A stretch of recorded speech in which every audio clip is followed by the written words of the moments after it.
Alors bonjour à toutes les personnes qui suivent la yeshiva de Natraïm. Alors Bédat Hashem, cette semaine on va faire un Dvar Torah sur la paracha d'Ayikra. Alors on commence un nouveau Sefer, le Sefer Vayikra, qui essentiellement parle de toute la Torah des Korbanot, tout ce qui concerne les Korbanot, que l'homme il est chayav d'amener. Alors je vais essayer de m'attarder sur un Korban qui est dans le début de la paracha. Au début de la paracha, la Torah est dit d'abord à Ben Israël. Que je beaucoup dit parle au Ben Israël, Adam qui a écrit Mikem Korban Nashem, un homme qui va amener un Korban parmi vous, de vous, Minabema, Minabakar ou Minatzon, Takribo et Korban Chem. On parle au début, donc un homme qui amènerait un Korban, on dit tout à la faute du Korban.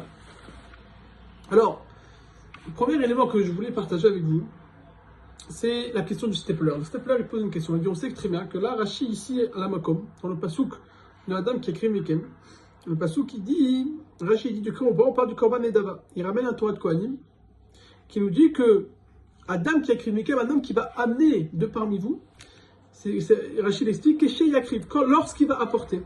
Les Korbanot Nedava d'Iberaïnien. On parle des Korban Nedava. C'est quoi le Korban Nedava? C'est un Korban que c'est un cadeau. C'est-à-dire que nous, on décide de l'amener. On n'a pas d'obligation de l'amener. On décide de faire un cadeau envers un cadeau, je parle, et d'amener un Korban Nedava. C'est ça le Korban Nedava. Donc, la Torah des Korbanot, la paracha des Korbanot, elle débute par le Korban qui s'appelle Korban Nedava. Il y a d'autres Korbanot. Le premier exemple de Korban que la Torah l'amène, c'est Korban Nedava. Le Korban Nedava, c'est dire littéralement que je donne en cadeau. Le stapler dans son Sefer, il demande comme ça. Il dit, je comprends pas. C'est quoi l'idée que la Torah veut dans un Korban Nedava?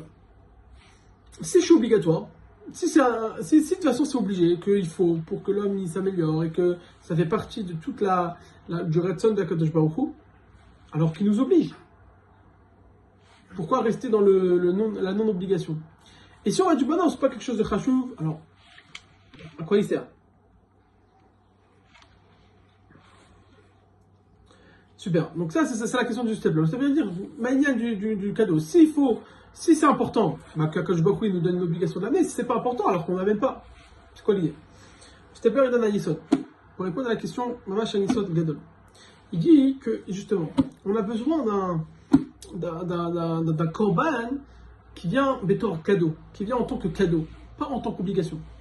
Si l'homme toute sa vie, il reste tout le temps dans l'obligation de faire des choses, alors ça va créer chez lui une certaine un manque de vivacité. Nous dit le stapler, l'idée du Korban Nedava, c'est de créer chez l'homme un sentiment de hitrachut, un sentiment de renouveau dans sa avodat Hashem. Si tout le temps on l'oblige de faire des choses, alors il va sortir une certaine sécheresse dans sa avodat Hashem, parce qu'il va tout le temps faire les choses par obligation. Alors on lui montre que sauf il y a un mahalar qui s'appelle le Korban Nedava.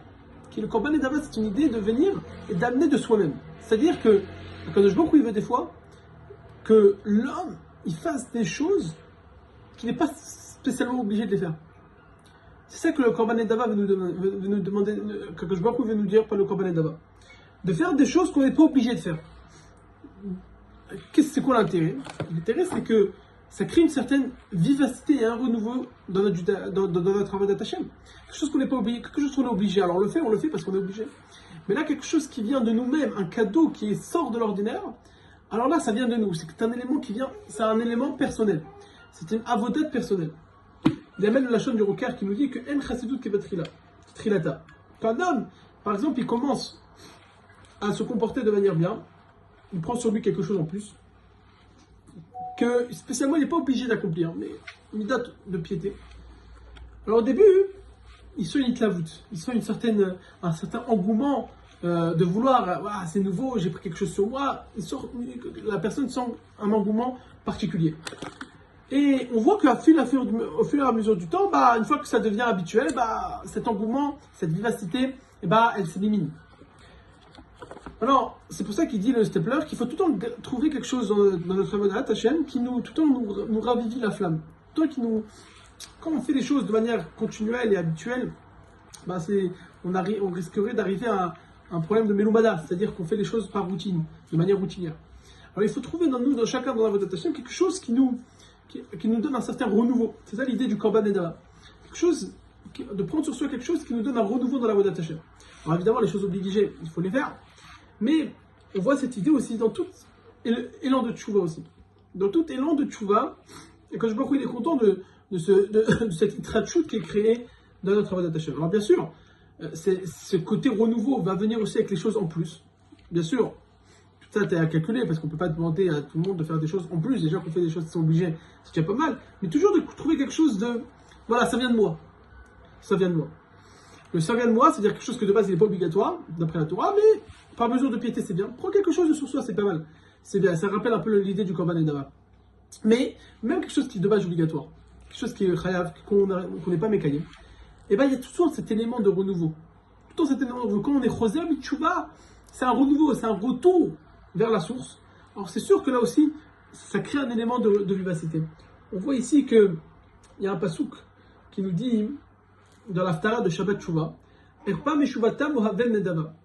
Et on peut expliquer que le pshat du pasouk, c'est quoi? C'est Erpa Meshuvatrem, c'est-à-dire, malgré que je beaucoup nous dit, malgré que vous avez fait Tchouva, et que maintenant, finalement, une fois que vous faites Tchouva, c'est obligé, vous accomplissez une obligation que vous avez de base, Ohavel Nedava.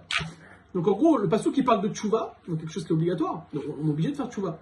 Il nous dit Ohavel Nedava, j'ai aimé les cadeaux. Akadosh Baruch Hu, il dit que même la Tchouva c'est un cadeau. Même dans la tchouva, dans la notion de tchouva, c'est-à-dire de retour vers Akadosh Baruch Hu, il y a cette idée-là de renouveau, de Ohavel Nedava. J'ai aimé le cadeau que vous m'avez fait. Donc voilà ce que je voulais vous dire avec vous, passer avec vous le message de la paracha des Korban de Nedava, que c'est pour nous montrer que dans la Vodat Hashem, il faut quelque chose qui nous ravivit. Prends le Nedava, l'idée de Nedava, c'est pour dire arrête de faire les choses routinières. Même dans les choses qui sont obligatoires, essaie de créer quelque chose de renouveau, quelque chose qui te fait vivre ta Avodat Hashem, et pas de vivre sa Avodat Hashem de manière routinière. Non. Nedava, ça nous dit attention, c'est pas obligé, maintenant c'est à toi d'aller, vas-y, entreprends des choses, et que ce soit obligatoire ou pas obligatoire, vas-y, entreprends, comme ça va te donner de la vivacité dans la Avodat Hashem. Je vous souhaite un très bon Shabbat Shalom, et bien sûr, une bonne préparatif au fait de Pessah Kasher, Vesameach. Merci beaucoup.